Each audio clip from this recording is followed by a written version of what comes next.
Well, good morning, good afternoon, or good evening, and welcome to the EGU Podcast for Awakening and Emerging Souls. We are here to help you thrive in energy, mindset, business, and all things spiritual. And you're with Michelle Reinhardt, and today I am going to get a little raw and real with you as we tune into animal language to create harmony and love for you and your animal friends. Just a week ago, our beautiful and faithful companion of 13 years crossed over the Rainbow Bridge. And having our guest that's here today with me, supporting me through that time, was a priceless gift. And I want to share it with you. As we dive deeply into our hearts and allow ourselves the honor of getting to our deepest desires, we learn that a lot of our stories are getting in the way of us being our highest and purest selves. Animals are wise and sentient beings. They bring us so much joy and guidance and healing. And we can connect soul to soul. And today's guest founded Connecting Soul Beings in February 2012. She works globally with people and animals from her home base in Sydney. Bianca de Reus, welcome to the show.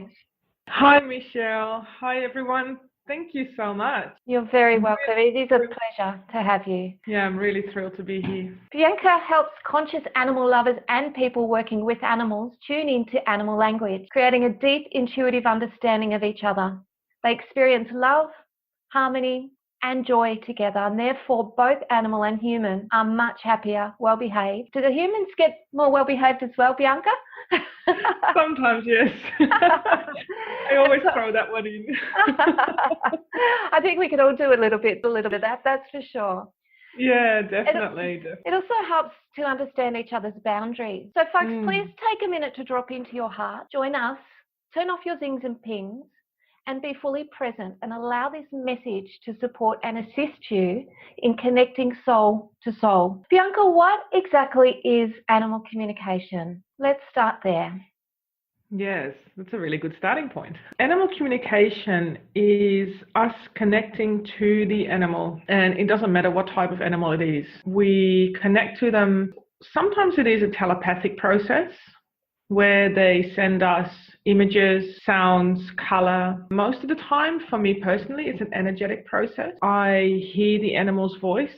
I can feel exactly what they feel. And when I engage my hands through Reiki healing, which is an energetic form of healing, I can also receive the images that they send me. So it is a connection whereby we really tune in to the animal. It's almost like you're tuning into a radio station. You know, when you turn that knob and you want to try to find that frequency. Yeah, and then I you do. just hear all the sound and you can't really find it until you get clearer and clearer and clearer.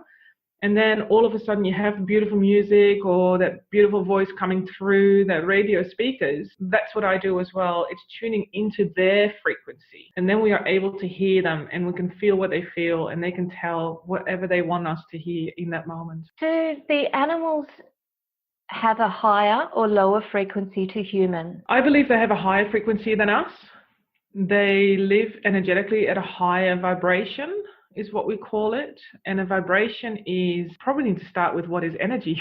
Well, let's go there because everything is energy. But I'd love to Everything is energy. I'd love to hear how you explain that for our listeners. Energy is all around us. It's inside us.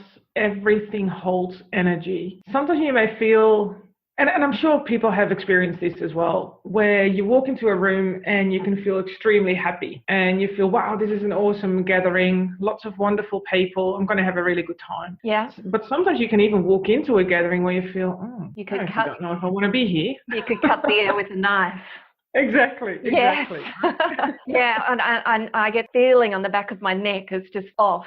It's really off. Yeah, so you right. can feel it. It is very much so a tangible thing. For sure. Yes. Feel it at such a deep level as well. Sometimes it is very much on the surface where you can feel the tingles, or you might get cold or warm. And like you're saying, the tingles in the back of your neck. But sometimes you have the energy really at a core. You can absolutely feel it. And that is energy that is created by a group, but people hold their own energy as well. Sometimes when you're in a room, without even looking up, you know the person that's behind you, you know who it is, because we have energy and we recognize that energy. Energies can be really low. Sometimes we feel really down and out, and we may not understand why that is, but that's a very low frequency. We end up being in a very, I don't even know what the word is. Low doesn't even explain it in my mind. You're at such a low frequency, such a low base that sometimes it's really hard to get out of that. Yeah, and we call it a very low vibration because we all vibrate. You know, we all have our energy going. And unfortunately, you can't see what I'm doing because this is. I can see it. It's all good. As if it's like waves. But energy really vibrates. And when we're in a low point where we feel down and out, then the energy is extremely low. And we want to raise that up. We can do that very quickly by putting on some happy music, or we can look outside the window and we see the sunshine. We can raise our vibration. We can raise our energy and feel better instantly. We can. Now, animals already, and humans are at a certain vibration all the time. Yep. We can raise it. Even when we're dancing, we raise the vibration. Yes. You know, everything is activated. We feel happy, we think happy, we're laughing, we're dancing. That's raising your energy, leveling it up. Yeah, tuned in, tapped on, switched on. You can exactly, yes. And laughter is a great way to raise the vibration as well. Just beautiful. Thinking of really happy memories, all those sorts of things help us really pick ourselves up and out of the heavier, denser feelings, which don't feel good. No, exactly. You don't really want to be there. No. Because we can be there, and sometimes we can allow ourselves to be there, but as long as it's for a really short period of time. I say that you can. You know, but animals have a very constant high energy and a high vibration. And high energy, I don't mean they're excited all the time. For example, dogs, they can be extremely excited, so they have very high energy. I'm not looking at not referring at that type of energy, but they always have their energetic body is always at a higher vibration, at a higher frequency than we are. That's because of the unconditional love. Exactly. Yes, I completely understand that. And they don't have the swinging emotions that we do, that roller coaster ride that we know of life. No. If they do, that is because they are tuning into our energy, and they want to take that away from us because they don't want us to suffer. They don't want us to experience pain. They don't want us to be down and out. So they sometimes, especially see that in dogs and cats who are really close to us. People come to me sometimes and go, my dog is anxious or depressed. But then we also need to look at our surroundings. We need to look at what we do. They can bring their energy down because they take what we experience, they take it from us because they want to help us so badly that they do often take on what we experience. But most of the time, they're definitely at that high vibration, and that's what we're matching. Yep. To be able to hear them, to feel what they feel, and to have that conversation with them. Okay. We literally have to put ourselves in a higher vibrational space to be able to communicate with our pet. Yes. Yes. So what is soul communication? Soul communication is where we talk soul to soul, heart to heart, spirit to spirit. Right. We don't communicate from a physical place. You're going to have to go deeper than that for me. Yeah. So it's using the intuitive, the knowing. Your love is love without conditions. So you love everything and everyone without any expectations, just for what it is and who they are. That is a heart-centered feeling. That is a feeling that comes from within, that has absolutely no boundaries. That love has absolutely no restrictions. It just is. It's that feeling that we have for our children, we have for our pets. Yes. Certainly anyone listening to this would. Absolutely. Yes. Which is wonderful. That unconditional love is, in my mind and in my experience, is exactly that what your soul brings. Now, I believe that our body is a vehicle for the soul. Yes, to be here on earth, to have an experience, to learn, and to then move on to a different, what we call realm or level in the universe. Because we pass on, the body stays behind, but the soul continues on. And the soul goes home. The soul is that entity that is who we truly are. Yes, not the stories, not what people have told us, not what we've grown up believing. It is our inner truth. Exactly. Yeah, spot on. When we connect to the animals and when we connect to other souls, we come from that place. So it's truly a place of coming from the heart. Yeah. And without condition and with utmost love. You really come in from that place of love, from that source. So we're out of our head and we're into our heart. Yes, yes. Because when you get into your head, that's when all the preconceived ideas come from. And that's where we're going to put boundaries on. And that's where the resistance comes in. To be able to connect soul to soul, there is an element of being still, being connected to your heart. And then from that place, you send unconditional love to the soul that you wish to connect to, whether that's a human soul or whether that's an animal soul. It doesn't matter. The process is exactly the same. Okay. And you then ask for that permission.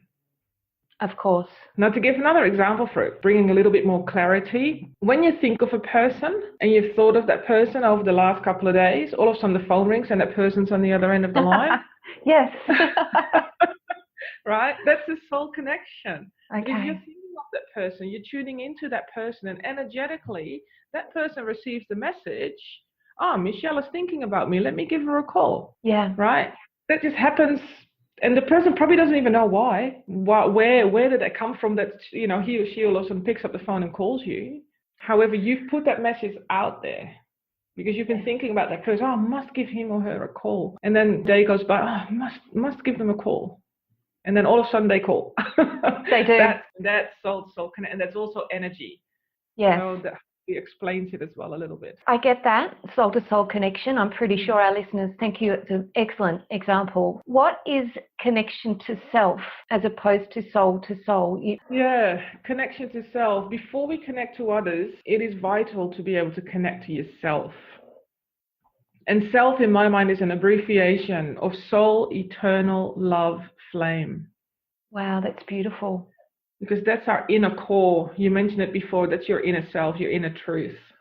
That's your soul, eternal love, flame. And having that connection with you, not your ego, not your human side, but you, your heart. That voice that is often really quiet in the background, giving you all these great ideas and supporting you all the time, yet your ego and your human side might overpower that with, but if we do that, we're not safe, we're not this, we're not that. That is exactly the voice that we want to listen to. And that is the voice that we want to reconnect with. It's not that we have never connected with ourselves, because we are always connected to ourselves. Always. Doesn't feel like it sometimes, does it? No. It doesn't, because we lose that connection and therefore we feel it's no longer there or we've missed it. We've never had it. So how does one ignite that? We've got people listening that do hear that voice that's not kind, that's not helpful sometimes. It's trying to keep us safe, but it's also keeping us stuck. So what would be your top tip to start that flame, to ignite that flame? The first thing is telling that voice, I'm going to take you by the hand and I'm going to show you that we are going to be safe, even though we're going to walk a slightly different path or we're going to do things slightly different. So it's not that we're wishing it away. It's not that we're saying, stop saying those things to me, because they're not true and I know it. It's saying, thank you so much for those messages. I know it can be scary. I know it might be a little bit dangerous. If I'm going to jump off the bridge on a bungee jump, because that's obviously the extreme example of being safe and your ego coming in going, that's dangerous. However, often people that I've spoken to and that I've had the pleasure of serving through my business, they say, oh, but I don't want to listen to that anymore. I don't want that side of me. I want to listen to me because I want to do this. I know deep down in my heart that this is what I want to do. And that is the heart space. And people are afraid to go there, and people are afraid to step out and actually doing what they love doing. And it can be as simple as, I just want to be able to go to a cafe and have a coffee by myself. I just want to really do that. I see other people do that as well, and I'm afraid to sit there by myself in a cafe having a coffee. I would love to be able to do that. However, this other voice keeps telling me that is silly. You're not going to sit in a cafe by yourself. Are you weird or what? What are people going to think? You're sitting there by yourself. You're lonely. Got no friends. That voice. Yeah, got no friends. So when you hear that voice, I would love for you to listen to that voice and say thank you. That is great that you make me realize that. However, I'm really looking forward to having this coffee by myself. So I'm just going to do it, and I'm going to take you with me. And I'm going to show you that it's all okay to do that. That it will be nice to just sit there by myself, enjoying that coffee, watching the people around me. I might even say hi to someone, and maybe I'll make a new friend.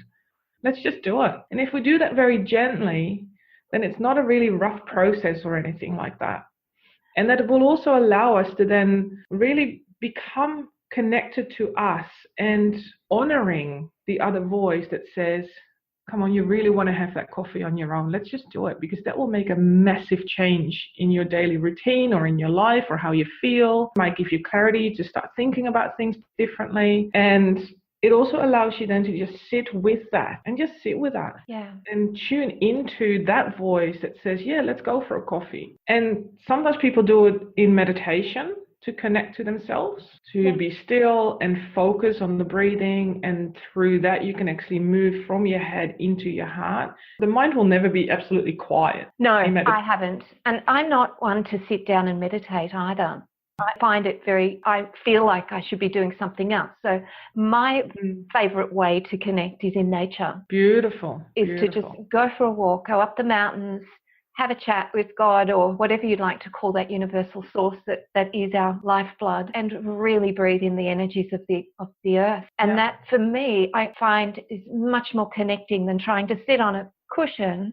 What you said before about the compassion, showing that part of us that's not in that loving space. No one likes to get left behind. So if you're to say to your ego, bugger off, get out of here, I don't want to talk to you anymore, it's an internal fight. Yeah, exactly. Because you're fighting yourself at the same time in that sense as well as in your humans. Exactly right. Definitely. Have you ever come across an animal that is anything other than unconditionally loving? Yes. Yeah, so they're not all butterflies and roses. No. Unfortunately, I have encountered dogs in particular that have been aggressive, and it's almost like that was some sort of DNA makeup. There was no dog behaviorist or vet or myself or any other people that client had engaged could help that dog to become calm. Wow. That was a really tragic relationship, and that sometimes happens, and there must be something chemically in the body that just doesn't work properly. I believe that might happen for humans as well, that people may be aggressive, and that is a chemical imbalance perhaps. And for animals that can happen as well. I've only had that with 2 dogs, so I haven't experienced many, luckily. And what's your favorite animal to connect with? Very biased to dogs. Very biased to dogs. You've got 2. I've got 2 mini schnauzers, yes. Oh, beautiful. And horses, I absolutely adore the horses. I also love connecting with cheetahs. Oh, wow. Extremely powerful, very wise. Cats are very interesting too. They actually make me laugh a lot. They have a really good sense of humor, and I appreciate that people know this in general anyway, by just looking at a cat. Everything is in their time, and they feel that they're above the human race. However, through the connections, I've also learned that they actually might be literally above us. Wow. Especially energetically, because every cat I've been connecting with so far, they've shown me that energetically they are at a very, very high level. And they definitely see us as, you just do whatever we need you to do. And but there are absolutely cats out there as well that are just here to run amok and be very cheeky. And for example, who I connected with, and I asked, can you describe me your personality? And he goes, no, I can do better than that. And I go, okay. He actually showed me an image of himself dancing like Cat in Boots from the movie. Oh, wow. Shrek. My goodness. And when I saw that, I cracked up laughing. And I go, you've got to be joking. And he goes, no, that's exactly my personality. That's how I show up every day, and it makes my owner absolutely happy. Oh, I love that. It just occurred to me how many people might be listening thinking we're absolutely mad. Probably. But what I want to ask next is it different working with human souls and animal souls? I'm guessing that an animal soul is a bit more complex. I haven't found that. I found that a human soul is a bit more, not the souls, but it's, okay, this is really tricky because souls don't have any complexity at all. Okay. There's nothing complex about the soul. The soul is what it is. It's a beautiful being, absolutely gorgeous, and just living from unconditional love. Okay. And guiding us and supporting us. And souls can be here in a physical form. They can be in the form of a plant even. Souls are in the afterlife, as people call it, or they've crossed over, or they're spirits. So souls are also in angels and masters. So in that respect, souls are never complex. Okay. Never complex. It's the humans that make things complex. And it's the human belief systems that are attached that make it complex. When I connect to an animal, it is a lot easier to get the permission than from a human being. That's exactly what I wanted to hear you say, because I want to encourage, and in the work that I do, I love to literally help people just dissolve the stories and get to their hearts and open that back up. And we're in beautiful earth energies now, which is making that faster and easier than I believe it ever has been before. Yes. So it's gorgeous when people are starting to wake up and they're starting to realize that there must be more than the hardships and the struggles, than the pain, the shame, the guilt. And of course, the answer to that is yes, there is. But it's not out there in any bright, shiny objects. It's within. I've heard it said so many times, we will go without until we can go within. Yes. I'm really excited to hear you say that. So can anybody connect to their soul and to the soul of their pet? Absolutely. Anybody and everybody? Anybody and everybody. It is a skill that you need to practice. It's a skill that you already have. It is a tool that you already have in your back pocket. We just have never tuned into it. We've never used it. And it hasn't been put in our awareness that we can do this. No. Well, it has now. Yes, exactly. That's okay. And you do actually have a free gift that you've very generously offered our community as well to help them get started on this. Would you like to share a little bit about that, please, Bianca? Yes, I'm actually in the process of finishing my book that is going to be published later on in the year. And from that, I've created a little ebook with 6 main tips, 6 practice steps that you can implement to start to connect with your animals. I felt that a lot of people just wanted to know, how is my animal feeling right now? When their dog is probably sitting in front of them looking at them. People might wonder, what are you thinking? And so I thought, you know what, I can actually give them this because it's very easy to implement. It's very easy to practice this. Very practical as well, because I'm not fluff. I'm not woo-woo. When people see me and they ask me what I do and I explain what I do, they go, okay, well, you're not wearing any fluffy clothes. You're not wearing purple. You're not smelling of sage. Yes, how does that work? So I'm pretty practical and down to earth in that sense. So I thought, no, I would love for people to start practicing this just at home, easily done. It does involve connecting to yourself first. Yes. I have learned from people that is the biggest part that they are practicing. Because that can be the most challenging part, because a lot of us have not had any sense of just sitting and being with ourselves. Truly with ourselves. Like you go out in nature and all of a sudden you're connected to yourself and everything that is around you. People sometimes don't even do that. No. You know? I often just walk in the park and touch a tree and I've got the connection already happening. Yeah. So what I want to say with that is you're not alone in that. So if people do want to take up, have those 6 steps for them to start practicing, just send me an email, give me a shout out. I'm happy to help out because and people also expect it to happen in the first go. That's something that I've learned as well, where people said, oh, but I can't do this. I've done it. And I go, how many times have you practiced this? Oh, well, I did this yesterday. Oh, just once? Yeah. Yeah. It is a skill that you have. We all have it because we are all soul beings. Yes.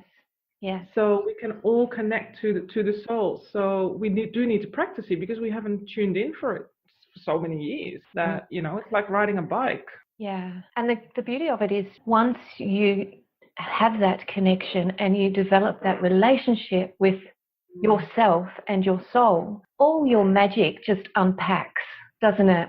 Your gifts, your truth, what you're actually here for. It's true magic. There's no question about it. And absolutely. Is it easy? Well, it's as easy as you want it to be, and it's as easy as you give it the time to be able to do that. Yes.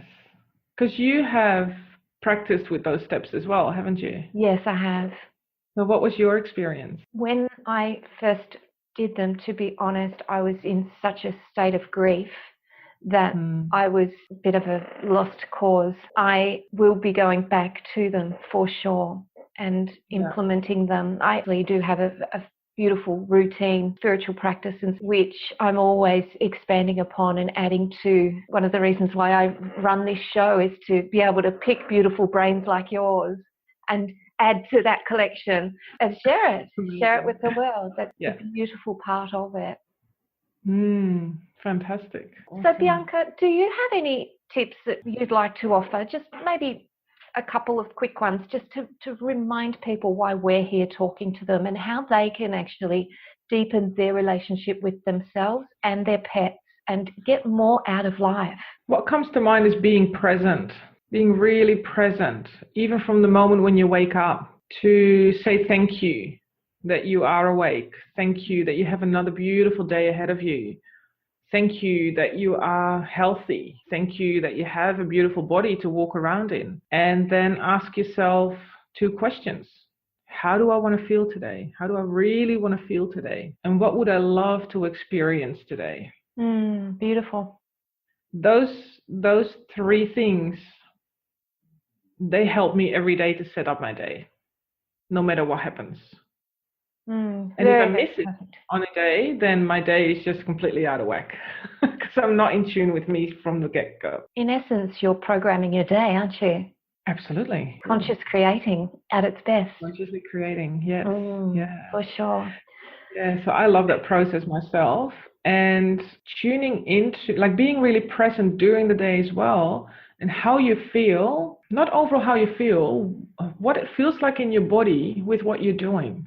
Whether it feels good or bad. Yeah, whether it feels good or bad, or you may all of a sudden feel that your throat might be stuck, or you feel like your throat is going down, or, you feel that also you've got butterflies in your tummy, or cramping in your tummy, or your neck starts to tense up. Not just by what you do, but also by what you say. Becoming really aware of how your body responds and where it responds, what part of the body, in what you're saying and doing. Because when you become really aware of that, you can make the changes. Because often you feel, and you will start to observe that whatever language you use, whether it's good language for you to use or not, because your energy will start to tune into what you're saying and what you're doing, and also what your thoughts are. So your body responds because it all works together. So once we start to become really present and aware of that, we can actually change things very slightly to actually have a much better experience for ourselves. Yeah, that's perfect. Our body is definitely our messenger. Being a body worker myself, I help people unlock things in their body that they've been holding on to for years emotionally. Extraordinary. Well, Bianca, I'd like to thank you so very much for joining me today. Guys and girls, Bianca is an animal communicator, soul connection mentor, spiritual activist, speaker, author, Shambhala and Reiki master. She is at your service. Her website show notes are down below. I'd like to invite you listening to tune in to this message and listen to it again. See what fits for you, and if you need support or assistance, just know that you can take one step forward by clicking on the free gift and get started right here, right now, today. You do have incredible powers of creation. You do have courage to use them. The shift begins within. You're very welcome to join us also in community in my favourite hangout online, Entrepreneurs Globally Unite. You're very, very welcome to reach out and connect with Bianca or myself inside the community or independently on our sites, which are listed below. Thank you very, very much for joining us, Bianca de Reus. Thank you so much. It was a pleasure. It's always a joy to spend time with you. Guys and girls, until next week, shine bright, superstars. Remember, that's why you're here. And we'll see you next week. Bye for now.